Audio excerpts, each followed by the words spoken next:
Mauubos na, Boss Mark, ang Duterte Block. Si Chis, si Joel, si Jinggoy na ang susunod.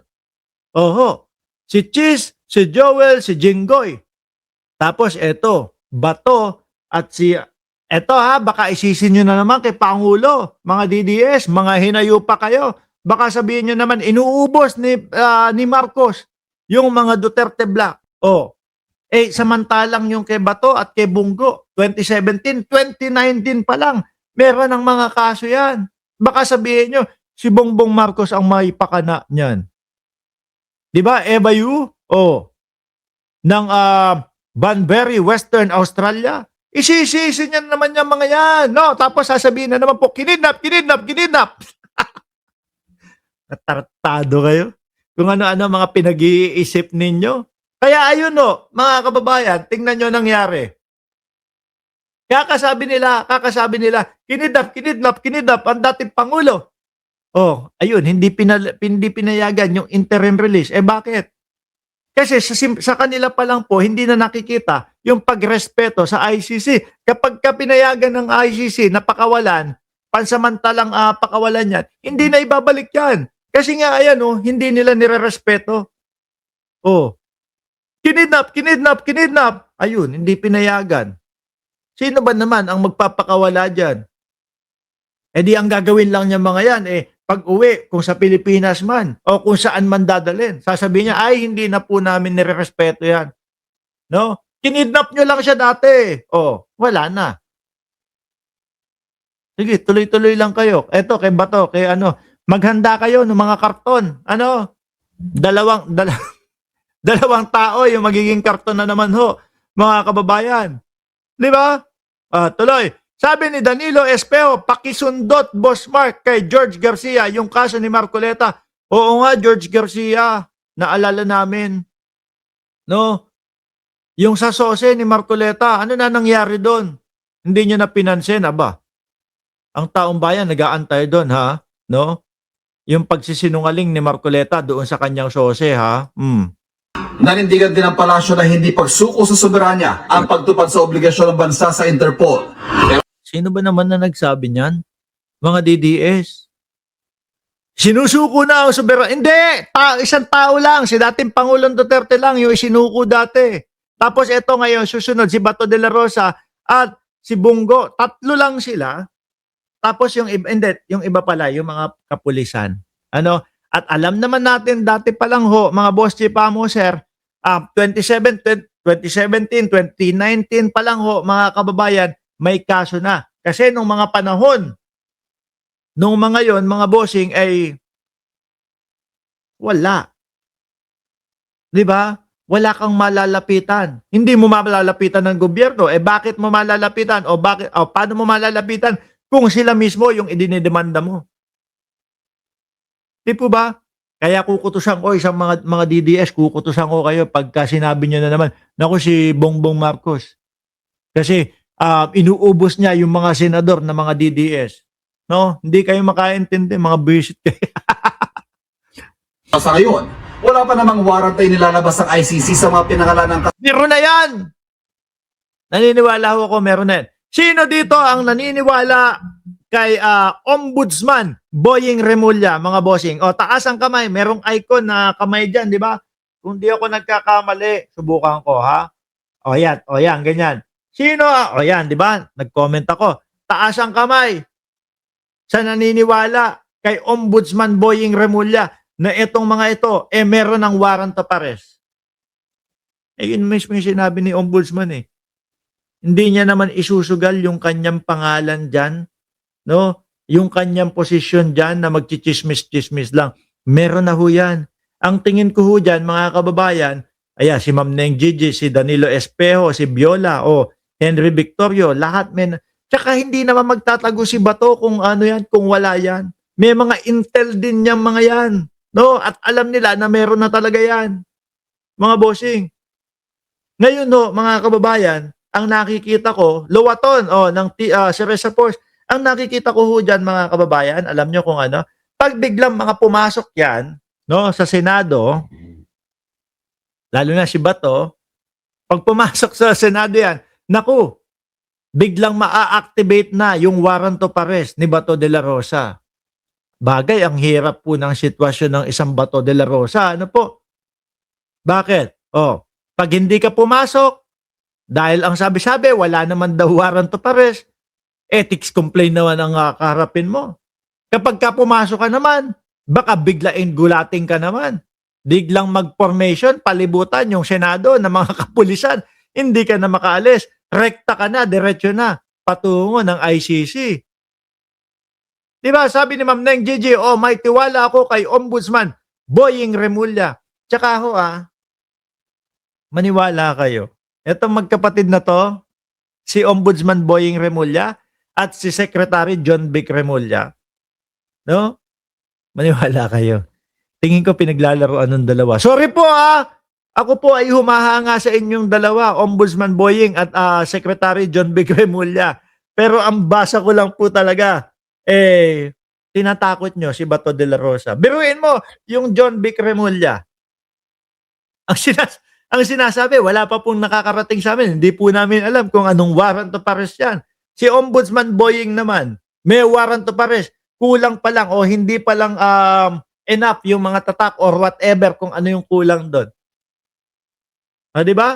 One call away lang yan dalawa Kuya, ano ba yung sinasabi mo? No? Kuya, meron ka ba talagang nalalaman na warrant of arrest kay Bato de la Rosa? Isang tawag lang yun. Di ba? Sabi ni Emer Santos, bago tumahol ang aso, padampot na agad madali. Anong para din manok di pa na itlog, lumuputak, nalagang kamay kasalanan. Putra, guess na yan. Sir, hindi ko naintindihan actually. Bago tumahol ang aso, padampot na agad madali. Amul ng para din manok. Dali lang Ulitin ko. Bago tumahol ang aso, padampot na agad madali. Amul ng paraden manok, di pa naiitlog, lumuputak na kaya nakikipag-ganggo ang may kasala. Sandali Sir, pakiulit, babasahin ko ulit. Nahilo ako. Tuloy muna natin to. Sabwat sa drug war.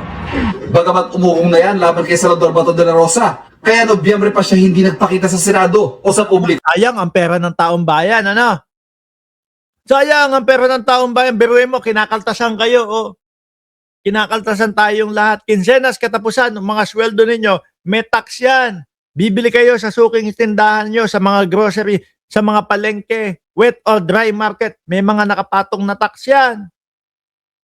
Tapos, pampapasweldo sa mga senador. Tapos makikita natin yung senador na isa hindi pumapasok. Di ba? Kung maalala nyo nga po, mga kababayan, ano sabi ni Sandro Marcos? Sige, isusulong ko yung no work, no pay. Aba, nagpasukan yung mga Duterte, sabay-sabay pa, sila Pulong. Sila Pulong, sino pa ba? Yung mga anak, yung mga pamangkin.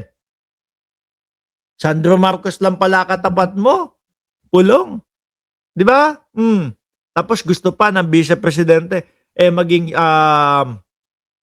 ano daw ang gusto ng vice-presidente kay Pulong? Maging House Speaker. Baka Speaker ng beer house mga kababayan. Mas mukhang madala si Pulong doon. Tapos mananaksak si Boy Saksak. Mensahe ng palasyo sa mga pinangalan ng co-perpetrator. Kayo ba'y may kasalanan? Tinatago nyo para hindi po kayo madinig at ma-escape kayo or ma-evade the liability? Hindi, kasi talaga naman matagal na silang mga gustong pagpapaliwanagin. Sa Congress pa lang mga kababayan, binigyan na sila ng pagkakataon para madinig ng mamamayang Pilipino. Kung ano ang nila, depensa nila, patungkol dito. Diyan sa mga crimes against humanity, doon sa mga maliliit lang daw ang mga niyayari nitong mga ito.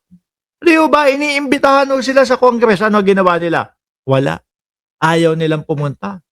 Aba, pabor sa kanila yun, mga bossing Dahil maririnig ng mamamayang Pilipino, malalaman naman natin yan Mga Pilipino hindi ho bobo. Mga Pilipino marunong pong umintindi at makaramdam. Kapag totoo yung mga sinasabi nila na depensa nila para sa kanilang mga sarili, kampihan pa natin yung mga yan.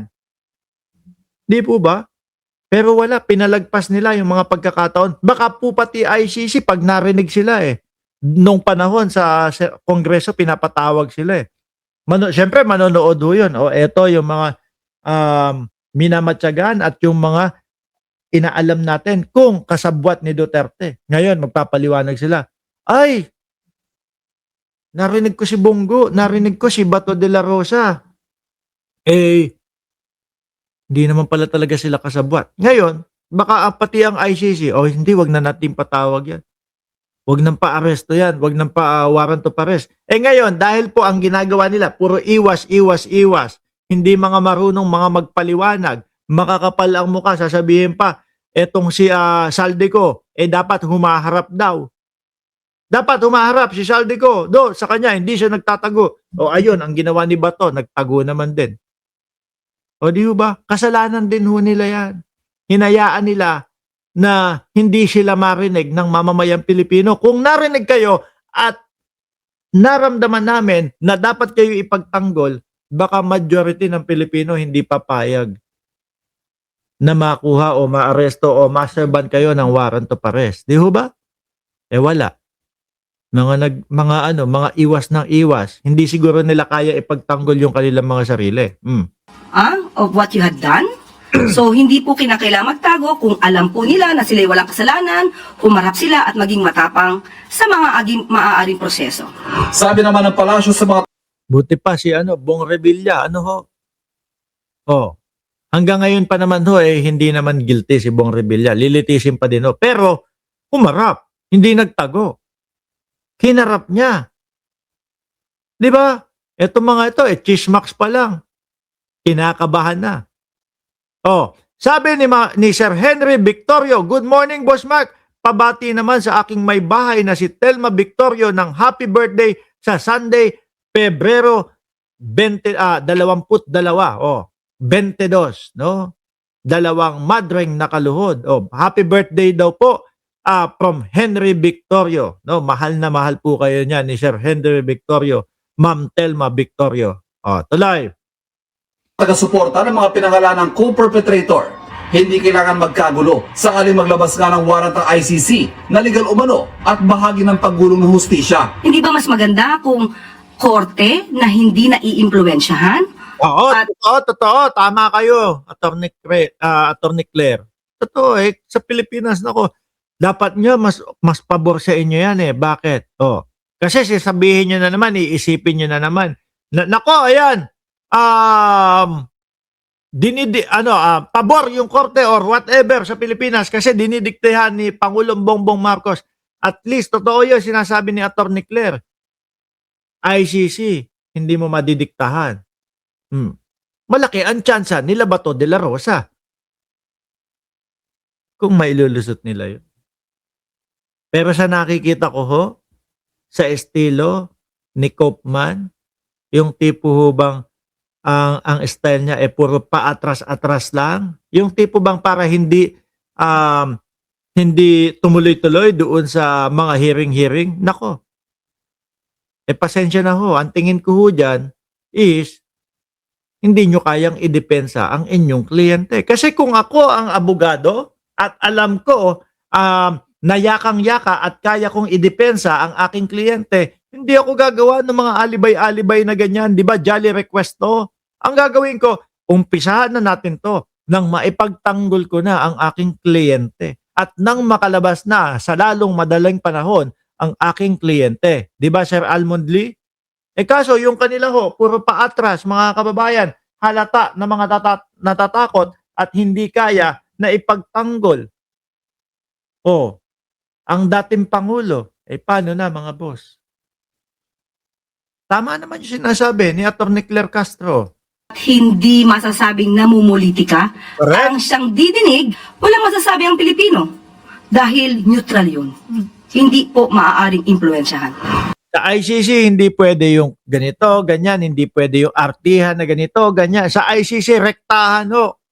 Mga kababayan, hindi uubra yung sasabihin mo, hindi na pwede, hindi na kayang makastand sa trial. Itong si dating Pangulong Duterte, i-check agad nila yan. Check natin niya kung totoo yung sinasabi nito mga ito. Ito, may mga doktor tayo. Kaso, ayun. Lagapak. Nakita ng mga eksperto ng ICC kayang-kaya naman daw po ng dating Pangulong Duterte humarap po doon sa trial.